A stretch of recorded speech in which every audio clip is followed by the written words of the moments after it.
Oi pessoal, eu me chamo Bruna, sou integrante do grupo 3. Hoje a gente vai falar aqui e vem apresentar para vocês nosso projeto, que é sobre medidor de volume usando sensor capacitivo no Arduino. E o objetivo principal desse projeto é monitorar a quantidade de líquido dentro de um tanque ou de um reservatório de forma automática. Isso é super importante no indústria de alimentos, por exemplo, porque controla a produção, evita desperdício e não deixa faltar matéria-prima.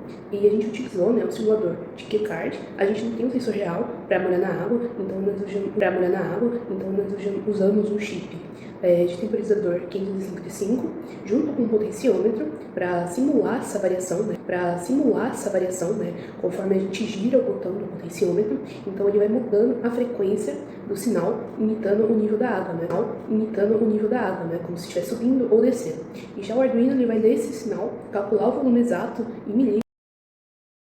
Na montagem do Tinkercad, nós utilizamos uma photoboard, um Arduino Uno R3, um potenciômetro, 2 resistores, um LED, 2 capacitores, um monitor display e um chip 555. Um capacitor foi ligado ao pino 5, que contribuiu para a redução de ruídos e maior estabilidade do sinal gerado, e após isso a gente configurou o circuito em modo estável, interligando os pinos 2 e 6.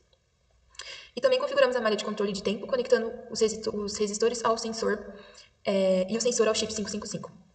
Nós também ligamos o resistor de 1 kΩ da trilha positiva até o pino 7, para proteger o chip contra curto-circuitos, e adicionamos também um potenciômetro interligado no pino 7 e 6, e conectamos um capacitor que vai funcionar como um sensor de volume entre o pino 2 e a trilha negativa.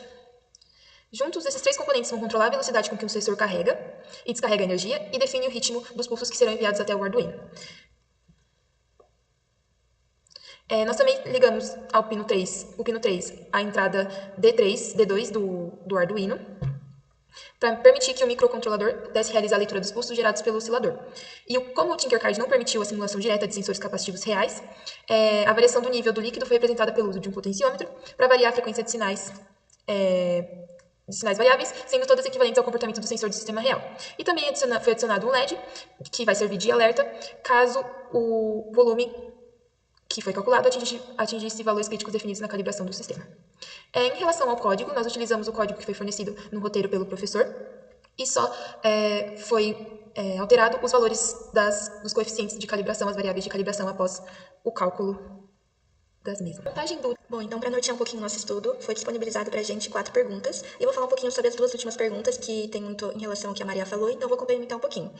Bom, então a primeira pergunta é como a posição do sensor pode influenciar a leitura. No simulador, que é o que a gente fez, a posição do leitor não interfere nas leituras, pois o ambiente virtual é idealizado. As conexões elétricas são perfeitas e não há efeitos físicos, como campo elétrico não uniforme, gravidade ou geometria de recipientes. O único fator que poderia comprometer os resultados da simulação seria se a gente ligasse algum fio de forma incorreta, aí sim poderia interferir. Mas em um sistema real, a posição faria diferença sim, pois o sensor capacitivo detecta a variação do campo elétrico entre as placas, que depende diretamente de quanto líquido está entre elas. Se acontecesse, por exemplo, uma inclinação do recipiente e alterar o nível efetivo perceptível pelo sensor, gerando uma leitura incorreta, mesmo com volume real constante. A segunda pergunta fala um pouquinho sobre a condutividade do líquido, onde em um cenário real, como a condutividade do líquido poderia afetar a medição capacitiva. O grupo concluiu que no simulador, o líquido é tratado como sendo perfeito, sem condutividade elétrica, mas na realidade, líquidos como água de torneira, sucos, bebidas, eles tendem a conduzir a eletricidade em graus variáveis, o que vai impactar diretamente o funcionamento do sensor capacitivo. Esse impacto vai depender principalmente das configurações de instalações, que são 2, onde a gente tem um sensor externo ao recipiente, onde temos placas para o lado de fora, separadas por um plástico. Nela, a condutividade do líquido é boa, ela é benéfica. Onde o líquido ele age como um condutor, concentrando o campo elétrico e aumentando a sensitividade do sensor. E o segundo é onde o sensor interno entra em contato direto com o líquido. Nele, a condutividade cria uma ponte elétrica entre as placas, causando um curto-circuito que promove o funcionamento do oscilador 555. Nesse caso, o sensor precisaria obrigatoriamente de encapsulamento isolante, ou um plástico, ou um verniz, para operar corretamente. Segundo de todos os componentes do circuito estarem funcionando, vem a parte de calibração. Então, a calibração é um processo para comparar a leitura de um instrumento com valores conhecidos, de referência para estabelecer uma relação entre eles. Em outras palavras, calibrar significa ensinar o sistema a interpretar corretamente os sinais que está recebendo, pois inicialmente, sem calibração, a frequência medida pelo Arduino não possui significado físico. Como a calibração foi feita? Foram observados frequências para seus respectivos volumes variando entre 100 e 550 ml. Depois disso, foram plotado um gráfico no Excel com esses pontos de frequência e volume observados.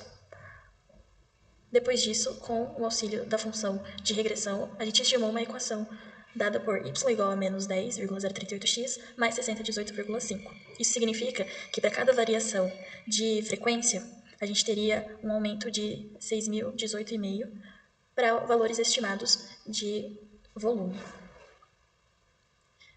E depois da equação ter sido elaborada, nós colocamos os coeficientes que foram substituídos pelo código no programa do Tinkercad. A programação com os novos coeficientes no Tinkercad iniciou-se uma nova etapa de simulação e teste, onde foram feitos novos testes de frequência para observação de volumes a partir dos novos coeficientes encontrados após a calibração. E com isso, os resultados foram compatíveis com o esperado, ou seja, verificou-se que o comportamento do sistema apresentou diferentes valores de volume para diferentes ajustes do potenciômetro. Da parte teórica e indo para a parte prática, temos aqui no programa a simulação do nosso circuito de medidor de volume com sensor capacitivo. No caso, a gente não tem um sensor capacitivo, porque a gente está fazendo uma simulação, então o que vai nos gerar uma frequência é o timer 555, e a variação de frequência é dado pelo conjunto do próprio sensor, dos resistores e capacitores, junto com o potenciômetro. Então, à medida que a gente gera diferentes frequências com o ajuste do potenciômetro, a gente consegue obter valores distintos de volume também. Essa conversão é realizada pelo Arduino com base no código que foi inserido para que ele fizesse essa conversão de modo correto, já levando em consideração os coeficientes A e B determinados durante o processo de calibração, como dito anteriormente. Após a implementação da equação de calibração no código do circuito, iniciou-se a etapa de validação do sistema no ambiente Tinkercad. Durante os testes, a posição do potenciômetro, que é esse botão azulzinho aqui, foi alterada gradualmente para simular diferentes níveis do líquido do reservatório. Observou-se que as variações do potenciômetro produziram alterações na frequência do sinal gerado pelo timer 555, e essas frequências foram lidas pelo Arduino e convertidas em valores de volume por meio dos coeficientes de equação e calibração previamente estabelecidos.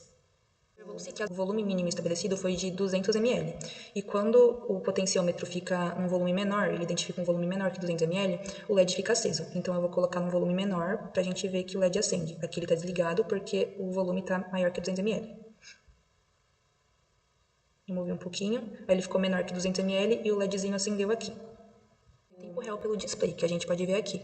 E ele exibe continuamente os valores de frequência e volumes calculados. E também verificou-se que o comportamento do sistema foi compatível com o esperado, apresentando diferentes valores de volume para diferentes ajustes do potenciômetro. O real display, que a gente pode ver aqui. E ele exibe continuamente os valores de frequência e volumes calculados. E também verificou-se que o comportamento do sistema foi compatível com o esperado, apresentando diferentes valores de volume para diferentes ajustes do potenciômetro. Reservado versus o volume calculado.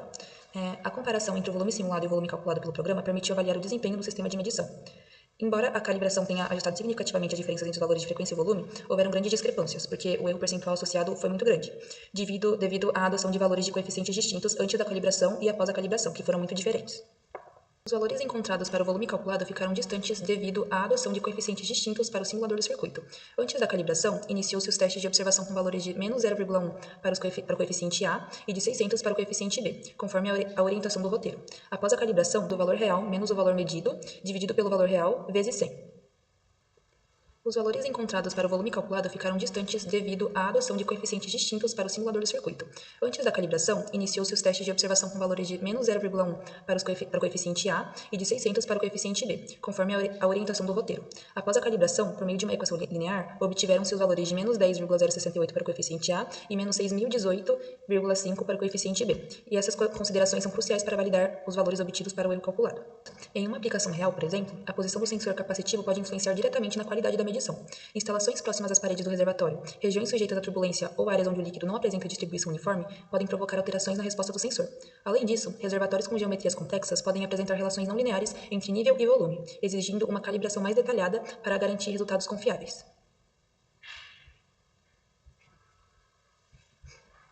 Além disso, a condutividade elétrica e as propriedades dielétricas do líquido também podem influenciar o desempenho de sensores capacitivos reais. Líquidos com baixas concentrações de íons, como a água pura, apresentam um comportamento dielétrico relativamente estável. Já líquidos com maior concentração de sais dissolvidos, por exemplo, água salgada, podem modificar a distribuição do campo elétrico ao redor do sensor, alterando a capacitância medida e afetando a calibração previamente estabelecida. Em aplicações industriais, essas variações podem exigir recalibrações periódicas ou técnicas de compensação para manter a precisão das medições. Bom, e foi esse nosso projeto, espero que vocês tenham gostado e entendido. Bom, como as meninas mostraram, o nosso circuito e o código funcionaram perfeitamente no simulador, e com esse projeto nós conseguimos entender na prática como a automação facilita o controle, né, de processos que antes eram manuais, e conseguir medir o volume e criar um alerta automático. É exatamente o tipo de tecnologia que traz mais segurança e evita o desperdício nas indústrias.